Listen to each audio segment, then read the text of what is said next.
Bismillahirrahmanirrahim. Demak, birinchi oyat o'qi deb boshlanishini o'ziyoq dinimizda ilmga bo'lgan e'tiborini, inson uchun ilm nima, qanday darajada zarurligini ko'rsatadi. Chunki asosiy eng zarur nuqtadan boshlanadi gapni boshi. To'g'rimi? Eng maqsad aytib olasizda, keyin qolgan gaplarni aytasiz. Shu maqsadingizni asoslaydigan. Mana bu ikkita oyatda ham Alloh taolo ilmni va ilm ahlini hurmatini ko'rsatyapti. Bilmaganlar barobar bo'ladimi deydi. Shundayda bilganlar bilan bilmaganlar hech qachon barobar bo'lmaydi. Hamisha bilganlar peshqadam bo'ladi, pesh bo'ladi, martabasi baland bo'ladi. Bilmaganlar unday bo'la olmaydi. Shu oyatlardan bilamizki, ilm ahli Allohning nazdida yuksak maqom egalari. Buni payg'ambarimizlar ko'p hadislarda ta'kidlaganlar. Jumladan mana Imom Tirmiziy rahimahulloh rivoyat qilgan hadis sharifda shunday buyuradilar. Ulamolar payg'ambarlarning merosxo'rlaridir. Payg'ambarlar dinor va dirham, mol dunyo meros qoldirishmadi. Ular ilm meros qoldirdilar. Kim bu ilmdan nasibasini olgan bo'lsa, ulkan baxt olibdi. Ilmdan kim nasiba olgan bo'lsa, nima sohada bo'lsa ham ilmi bor bo'lsa, eng ulug' nasibani qo'lga kiritibdi bu odam. Dinimizda ustozning qadri va fazli ulug'. Chunki o'sha zotlar kelajak avlodning shakllanishida katta o'rin tutadilar. O'qituvchilarning mashaqqatli mehnatlari evaziga yosh avlodning ilmiga ilm, odobiga odob qo'shiladi. Payg'ambarimizlarning quyidagi hadislari, buni Imom Tirmiziy rivoyat qilganlar, o'qituvchilarning fazilati uchun yetarli hisoblanadi. Payg'ambarimiz buyurdilar: Alloh taolo farishtalar, osmonlar va yerdagi zotlar, hatto inidagi chumolilar va suvdagi baliqlar ham odamlarga yaxshilikni o'rgatuvchi kishilarga rahmat yo'llaydilar va istig'for aytadilar deydilar. O'qituvchilar to'g'ri nima o'zlari his qilmashi mumkin, lekin aslida ularning haqqiga shuncha istig'for, shuncha rahmat yog'ilyapti. Sababi nima ekan? Odamlarga yaxshilikni o'rgatayotganligi uchun. Shundaymi? O'qituvchi faqat qara-qarani o'rgatmaydi-da. O'qituvchi o'rnak bo'lib, bizga boshqa narsalarni ham o'qituvchimizdan olamiz. Hammamiz ham birinchi o'qituvchimiz haqida iliq xotiralarimiz bor-ku masalan. Ta'lim tarbiya ishi payg'ambarlarning vazifalaridan biri. Payg'ambarimiz aytadilar: "Innalloha lam yab'asni mughanniyan mu'annitan va la muta'annitan, walakin ba'asani mualliman muyassiran." Alloh taolo meni odamlarni qiyinchilikka soladigan, ularning adashishini xohlaydigan qilib emas, balki muallim va oson qiluvchi qilib yubordi. Payg'ambarimiz vazifalari shu. Qiyinchilikka solish emas. Dinimizning bironta amali qiyinchilikka solish emas. Shariat degan so'z bitta ma'nosi qulaylik degani. Shariatga amal qilsak, hamma qulay narsaga amal qilgan bo'lamiz, qulay vaziyatga moslashgan bo'lamiz. Shariatdan chiqqan sari biz o'zimizni qiyinchilikka solamiz. Demak, payg'ambarimiz shuni ta'kidlabdilar: men odamlarni qiyinchilikka solishga emas, ularga osonlik yetkazadigan, adashishlarni xohlamaydigan qilib, muallim, oson qiluvchi qilib jo'natilganman dedilar. Ilmning fazli va ulug'ligidan payg'ambar Musa alayhissalom solih bir bandadan ta'lim berishini so'radilar, shogirdlik olish iltimos qildilar. Musa alayhissalom payg'ambar bo'la turib, bir solih insondan, solih zotdan ilm olishni iltimos qildilar. Qur'onda shuni xabar kelyapti bizga. Nima dedilar?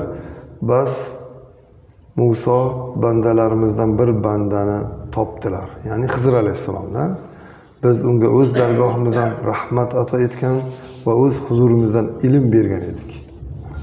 Ana shu ilm berilgan zot Xizr alayhissalom. Xizr alayhissalomga Musa alayhissalom payg'ambar bo'la turib shogird bo'lmoqchilar. Mana ilmning darajasi shunday. Musa alayhissalomga javob berdilar: sizga bildirilgan ilmdan, bilimdan menga ham to'g'ri yo'lni ta'lim berishingiz uchun sizga ergashsam maylimi dedilar. Shu holatdan biz bilamizki, demak ustozda payg'ambarlik darajasi, martabasi bo'lmasa-da, ilm sababli shunday ulug' zotga ustozlik qilganlarini bilib olamiz. Bu uchrashuvda Musa alayhissalom o'zlariga hech bir martaba bermadilar, balki ta'lim olishni Xizr alayhissalomga tobe ekanliklarini aytdilar xolos. Ya'ni men sizga ergashaman, siz o'rgatgan Xudo sizga bildirgan ilmlarni menga o'rgating deb shogirdlikka rozi bo'lib, shogirdlikka qabul qilib iltimos qilyaptilar. Ilm shunday narsa. Biz bilmagan narsa ilmini o'rganamizda, biladigan odamdan. Hammamizga ma'lumki, mamlakatimizda ta'lim-tarbiya masalasi davlat siyosati darajasida ko'tarilib, yoshlarning zamonaviy bilim va kasb hunarlarini egallashlari, ularning har tomonlama yetuk va bilimdon inson bo'lib voyaga yetishlarini ta'minlash uchun barcha shart-sharoit, imkoniyatlar yaratib berilmoqda. Buning natijasida esa ustoz va murabbiylarga e'tibor ortib, davlat tomonidan ularni qo'llab-quvvatlashga qaratilgan turli dasturlar, jumladan oylik maoshlarini oshirish, imtiyozlar yaratish yuzasidan keng ko'lamli ishlar amalga oshirilmoqda. Inshaalloh mana shu ishlar natijasini beryapti ham, chunki ko'p yoshlar hozir chet ellarga, katta-katta o'qishlarga borib, o'qib, qaytib kelyapti. Xudo xolasa bu natijasi tez kunlarda chiqib qoladi. Nima bo'ladi? Bizni hayotimiz yaxshilanadi, Xudo xolasa. Muhtaram azizlar, yosh avlod muallim oldida omonat. Ziyora ularning ta'lim tarbiyasi borasida ustozlar mas'uldirlar. Ular kelajakda komil inson bo'lib yetishlari uchun ular bor imkoniyatlar ishga soladilar. Maktablarda doskani tepasiga 1 soat sifatsiz o'tilgan dars kelajakka qilingan xiyonat deb yozib qo'ygan ekanda, maktabga borsam. Shu gap juda ham haqiqat gap. 45 minutda aldab-suldab o'tkazsa ham bo'ladi o'qituvchi. Lekin 45 minutda bolani qalbiga muhrlab qo'yib o'tkazsa ham bo'ladi. To'g'rimi? Hammamizda bo'lgan shunday o'qituvchilarimiz. Tugamasa dars deb turardiga. Shundoq ajoyib o'tganlardan qo'ng'iroq yetib kelganimiz bilmay qolardik. Ana shunday o'tish kerak, shunday mas'uliyat his qilish kerak. Agar shunday bo'lmasa, bola nima bilganda ham, sezganda ham nima qiladi domlani? Aldab dars o'tayotganini. Yaxshi o'tmaydi domlamiz deb qo'yish mumkin. Ammo u hali his qilmaydi-da, kelajakka ta'sir qilayotganini bu ishda. Buni noto'g'ri ish ekanligini hali his qilmaydi-da bola. Dars yaxshi bo'lmadi deb ketaveradi. Ustozni ulug'lashning bir qancha ko'rinishlari mavjud. Jumladan ustozning oldi yoki yon tarafda yurmaslik, balki bir qadam orqada yurish, ustozni hurmati. Ota-onaga ham shunday, ota-onaning yonida, oldida yurmaydi degan, orqasida yuradi faqat. Ustozning o'rniga o'tirmaslik bu odobsizlik hisoblanadi. Ustoz huzurida undan izinsiz beijozat gap boshlamaslik, ruxsat so'rab gapirsa bo'ladi yoki ustoz so'rasa gapirsa bo'ladi. Ustoz oldi ko'p gapirmaslik, jim o'tirish kerak odatda. Ustoz toliqib turganda savol bermaslik, ustoz o'tirgan xonaga ijozatsiz kirmaslik, ustozning yuziga tik boqmaslik, ustozni g'iybat yoki mazax qilmaslik, ustozni dilini ranjitadigan ishlardan saqlanish. Bir so'z bilan aytsak, shogird ustozni rozi qiladigan barcha ishlarni amalga oshirib, uni g'azabiga sabab bo'lgan ishlardan saqlanishi lozim. Zero kim ustozni ranjitsa, ilm barakasidan mahrum bo'lib qoladi. Olgan ilmidan foyda ola olmaydi. Ilmni, ustozni hurmatini joyiga qo'ymagan odam ilmning barakasidan, yaxshiliklaridan mahrum bo'ladi. Harun ar-Rashid o'g'li Abu Said Asma'iy o'g'lini Abu Said Asma'iy rahimahulloh huzurlariga ilm va odob o'rganishni yubordi. Harun ar-Rashid eng katta ilmga xizmat qilgan xalifalardan. O'g'illarini Abu Said Asmaiyga yubordi, ilm o'rgansin deb. Bir kuni o'g'lining holidan xabar olish maqsadida kelsa, ustoz Asma'iy tahorat olayotgan va oyoqlarini yuvayotgan ekanlar. Xalifaning o'g'li esa ustozga suv quyib turgan ekan. Shuni Harun ar-Rashid o'g'liga suvni bir qo'lda quyib, ikkinchi qo'l bilan ustozning oyoqlarini yuvishi lozim haqida tanbeh bergan ekan. Mana ustozlar hurmati shunday. Ularda hamma xizmatlarni qilish shu ilmni sizga yuqishiga sabab bo'ladi. Ahli ilmlar, ustozlar qalb ko'zlari ochiq insonlar bo'lib, ular ko'pchilik odamlar anglay olmaydigan narsa anglaydilar, ko'ra olmagan oqibatlarni ko'radilar. Qorunning boyligini ko'rib havas qilgan odamlarga o'sha zamonning olimlari tanbeh berishdi. Qorunning oxir boyligini bilishdi, bayon qilishdi. Qorun juda katta boylik egasi bo'lib, mushrik, kofir edi. Odamlar uning boyligi ko'pligiga havas qilardi. Hamisha shunday bo'lganda edi, puli ko'p odamga havas qilish. Shu payt ham shunday bo'ldi. Shunda o'sha zamon ulamolar nima deydi? والذين أوتوا العلم ويلكم ثوابه خير لمن آمن وعمل صالحا ولا يلقاه إلا الصابرون. ilm ato etilgan ruhoniylar o'lim kelsin sizga, iymon keltirgan, ezgu ish qilgan kishi uchun Allohning savobi yaxshiroq-ku, u savobga faqat sabrli kishilar erishadilar deb ularni ogohlantirdi. O'sha paytda ham ilmli odamlarni ko'zini ochishga, to'g'ri yo'lni topishga ular undagan, chaqirgan ekanda. Ustozlar ana shunday odamlar bo'ladilar. Tarixda ajdodlarimiz ustozlar ehtiromini o'z o'rniga qo'yganlari uchun ularning avlodlarini olim inson yetishib chiqqan. Bugungi kunga kelib afsuslar bo'lsinki, ba'zi o'quvchi va talabalar ustozlarni hurmat qilish o'rniga ularga nisbatan nojo'ya harakatlar qilish darajasiga yetib borishmoqda. Bu tom ma'nodagi fojia desak mubolag'a emas. Shuning uchun biz ota-onalar farzandlarimizga o'qituvchi va murabbiylarning ehtiromini o'z o'rniga qo'yish darkorligini doimiy ravishda uqtirib borishimiz zarur. Avvalgi davrlarda ajdodlarimiz farzandlarini ustoz huzuriga olib borsalar, go'shti sizniki, suyagi bizniki deyishardi. Mabodo ustoz shogird tanbeh bersa va shogird ota-onasiga shikoyat qilsa, ayb o'zingdan o'tganki, ustozing shunday qilgan deb bolani koyishardi. Bugun esa afsus, ba'zi ota-onalar ayb ish qilgan farzandiga tanbeh berish o'rniga uni to'g'ri yo'lga solmoqchi uchun ustoz bilan janjallashib, uni boshqa o'quvchilar oldida obro'sizlantiryaptilar. Axir bunday munosabatdan keyin o'quvchi ustozini qanday hurmat qila oladi? Payg'ambarimizlar shunday holatdan ogohlantirganlar. Laysa minna man lam yujalli kabirana va yarham saghirana va ya'rif li'alimina haqqahu. Kattalarimizni hurmat qilmagan, kichiklarimizga rahm qilmagan hamda olimlarimizni haqini bilmagan kimsa bizdan emas. Buxoriy rivoyat. Ya'ni mana shu ishlarni qadriga yetmagan odam bizdan emas degan, musulmonlar unday bo'lmaydi deganlar. Musulmonlar mana shu ishlarni qiladi.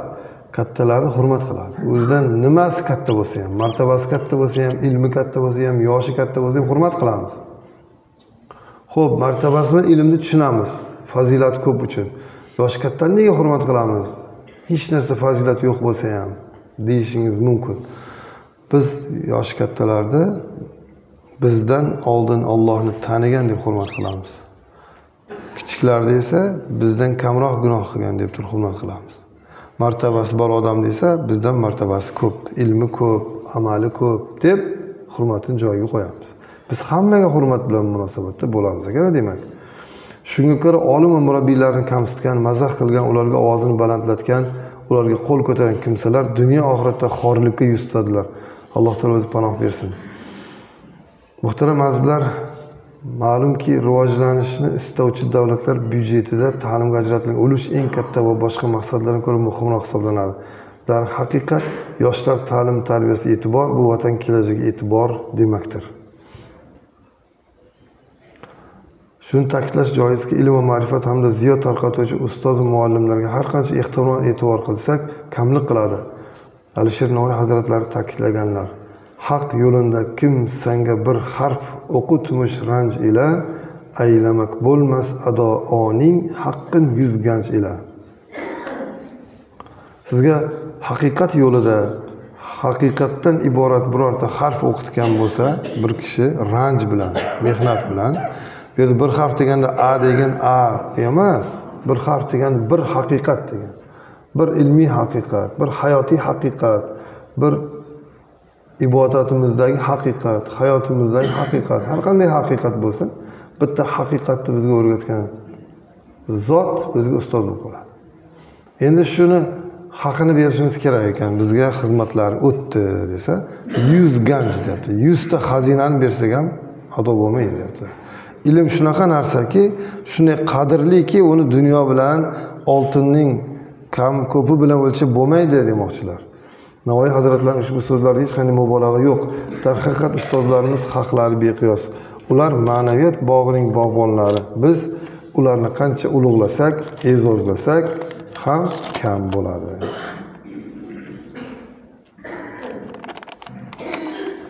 Muvaffaq Xorazmiy rahimahullohning Imom Abu Hanifa manoqiblari nomli kitobida keltiriladi. Abu Hanifa rahmatullohi alayhi shunday deganlar: Men ustozim Hammodning hurmatidan uning uyi tomonga hech ham oyog'imni uzatmadim. Uning uyi bilan mening uyim orasida 7 ta ko'cha bor edi. Hammod rahimahulloh vafot etganidan buyon qachon namoz o'qisam, otam bilan birga ustozimning haqlariga istig'for aytaman. Zoti men doimo menga ta'lim bergan va bir narsa o'rgatgan kishi uchun istig'for aytaman. Mana ilmda, mazhab tuzish ilmida, fiqh, oyat va hadislarni tushunish ilmida peshqadamimiz Imom Azam rahimahulloh. Sahobalardan keyin. Sahobalarga ketib bo'lmaydi, iloji yo'q. Ular payg'ambarimizdan dars olganlar uchun u darsni bergan ustoz, dars qabul qilgan manba jihatidan ularning martabasiga teng bo'lmaydi. Nubuvat bulog'idan ular suv ichgan. Lekin oddiy insonlarning hisobidan olsak, Imom Azam rahimahulloh eng katta ilmiy meros qoldirganlar. Hamma shu meroslarni natijasidan biz foydalanib qiyomatgacha amal qilyapmiz. Shu kishining ilmiy ijtihodlari bu. Xohlagan sohangizni olavering. Savdo sotiqmi, oila, nikoh, taloq, emizish, vakolatga berish, ijaraga berish, nima, savdoni turlari hammasi, xohlagan hayotiy jarayonlar hammasiga diniy ilmlar orqali yechimda aytganlar. Oyatdan, hadisdan, shularning ma'nosidan hukmlarni olganlar. Shuning uchun mana shuni buyuk insoniyatga foydasi tekkan zot ilmga qanday hurmat ko'rsatibdilar, ustozlarining uyi tomonga oyoq cho'zmaganlar. Biz islom odobida bilamizki, qiblaga qarab oyoq uzatilmaydi. Qiblaga qarab. Hech qachon qiblaga oyoq uzatilmaydi. Juda katta odobsizlik bo'ladi. Gunoh hisoblanmasa-da odobsizlik bu. Odobsizlik degani otangizni oldida sen deb gapirmaysiz-ku otangizni. Masalan, otajon, onajon deb hurmat bilan gapirasiz-da. Sen deb gapirish odobsizlikda.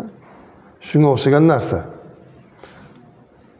Yoki otangizni oldida yotib olmaysiz-ku. Shunday qiblaga oyoq uzatish ham qattiq odobsizlik. Ya'ni hurmatli narsani behurmat qilish ma'nosi bor unda. Endi mana shu Imom Azam rahimahulloh ham shunday qildilar. Ilmga bo'lgan e'tiborni ko'ryapsizmi? Ustozni hovlilari bor tomonga. Hali u ichida ustoz borlarmi, yo'qlarmi? Ko'cha chiqib ketib qolganlarmi bilmaydi-ku. Lekin shu tomonda uylari bor ustoz deb turib, xuddi qiblaga oyoq uzatmaganday o'sha yoqqa oyoq uzatmasdilar. Hammamizda yo u yo bu sohada ustozimiz bor. Birimiz bir ustozdan kasb hunar o'rganganmiz, boshqamizga maktab va oliy o'quv yurtlarida bir necha ustozlar ilm, saboq berishgan. Inson kim bo'lishidan qat'iy nazar, qaysi soha vakili bo'lmasin, bilim olish uchun ustozga muhtoj. O'rni kelganda aytishimiz lozim, ustoz degani faqat diniy ilmlarni o'rgatgan kishilarni emas, balki har qanday foydali ilm o'rgatuvchi shaxs nazarda tutilishini unutmaylik. Chunki dinimiz islomda ilmlar diniy dunyoga ajratilmagan, balki foydali va foydasizga taqsimlangan. Insoniyat uchun foydali bo'lgan har qanday ilm islomda ardoqlanadi, qadrlidir.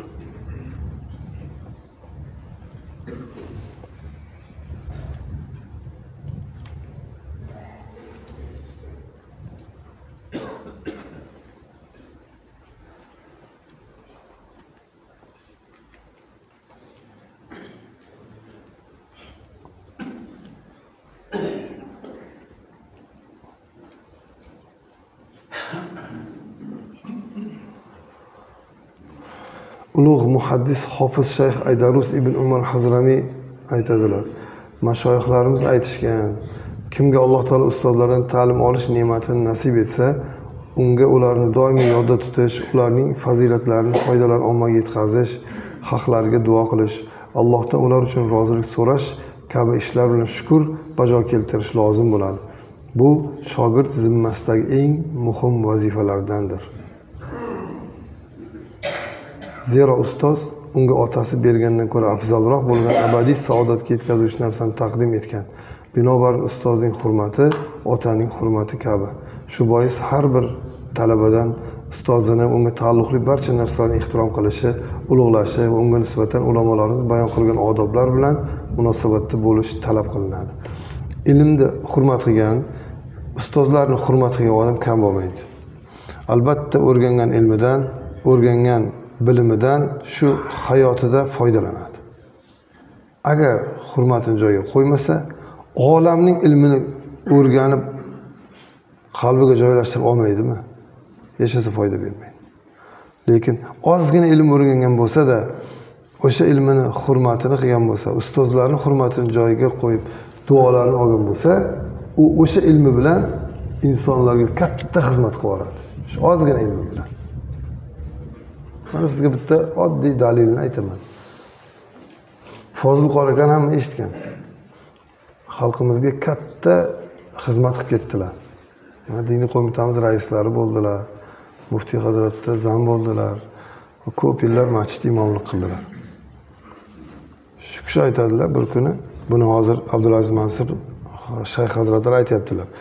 Oldimga keldilarda, bitta hadisni tarjimasiga yordam bering deb yordam oldim. Keyin o'rgatib shunday tarjima qilib berdim dedilar. Ittifoqqa o'sha kuni juma kuni ekan. Jumaga yo'l yurib Fozil qori akaning masjidlariga borib qoldim dedilar. Boya hadisni tarjima qilib ketuvdilar. U kishi jumada shu hadisni shunday sharhladilarki, men u hadisni birinchi marta eshitayotganda eshitib o'tirdim dedilar. Boya o'zim tarjima qilgan hadisni men bilmagan qirralarini ochib sharhlab berdilar dedilar. Ko'rdingizmi? Duo olgan odam boshqacha bo'ladi.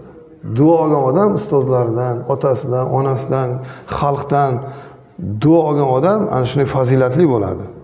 Bir sal yo'lni ko'rsatib qo'ysangiz, katta xizmat qiladi. Mana shuni singari Fozil qori akamiz ana shunday nasihatlari bilan mana xalqimizga juda katta xizmat qilib, juda ko'p insonlarning hidoyatiga, dinda, diyonatda sobit qadam bo'lishiga xizmat qilib ketdilar. Ustozlarni haqqi ila ehtirom qilishda bizga Parvardigor kuch-quvvat bersin. Jannat makon yurtimizga ko'z tegmasin. Tinchlik va xotirjamlik ne'mati bundan ham ziyoda bo'lsin. Yana bir bor barcha ustozlarning kasb bayramlari, ustoz va murabbiylar kuni bilan muborakbod etamiz. Ularga sog'lik, salomatlik, ishlarida rivoj tilaymiz. Foniy dunyoni tark etgan ustozlarimizni Alloh taolo rahmatiga olsin. Alloh taolo farzand zurriyotlarimizdan olim va fozil zotlarni doimiy chiqarsin. Amin. Allohu akbar.